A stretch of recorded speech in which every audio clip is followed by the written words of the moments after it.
Visakha steel plant ప్రైవేటీకరణ, కోడి వ్యర్థాల అక్రమ తరలింపు సేకరణ సహా పలు అంశాలపై జరిగిన జీవీఎంసీ కౌన్సిల్ సమావేశంలో వాడావేడి చర్చ జరిగింది. ఈ క్రమంలో ఉక్కు కర్మాగారం ప్రైవేటీకరణకు వ్యతిరేకంగా కౌన్సిల్ తీర్మానం చేసింది. మేయర్ పీలా శ్రీనివాసరావు అధ్యక్షతన జరిగిన కౌన్సిల్ సమావేశంలో ప్రధాన ఎజెండాలో 84 అంశాలు, టేబుల్ ఎజెండాలో 67 అంశాలను పొందుపర్చగా 3 మినహా మిగిలిన 148 అంశాలను కౌన్సిల్ ఆమోదించింది.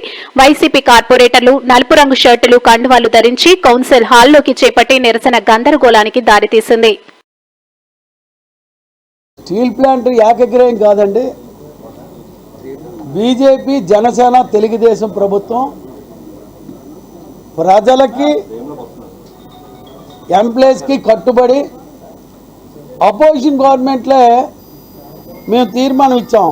మా ప్రభుత్వం వస్తాడు, మా ప్రభుత్వం కట్టుబడి ఉంది, స్టీల్ ప్లాంట్ని ప్రైవేటీకరణ చేయము. దాని ద్వారాగా సెంట్రల్ గవర్నమెంట్ ఒప్పించి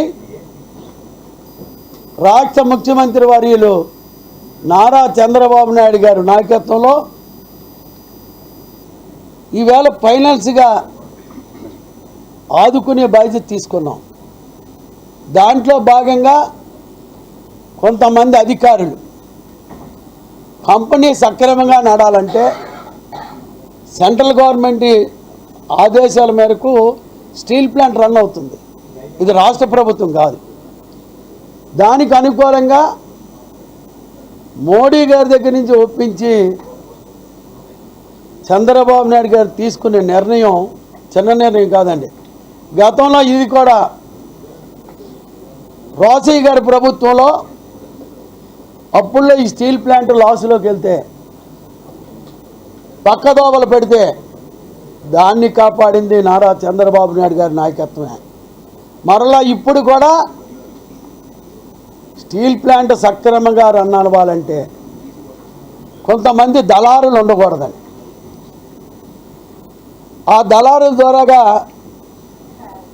స్టీల్ ప్లాంట్కి అన్యాయం జరుగుతుందని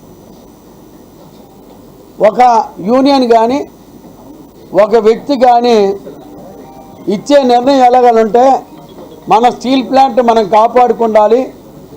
మన స్టీల్ ప్లాంట్లో చేస్తున్న యూనియన్ లీడర్ కూడా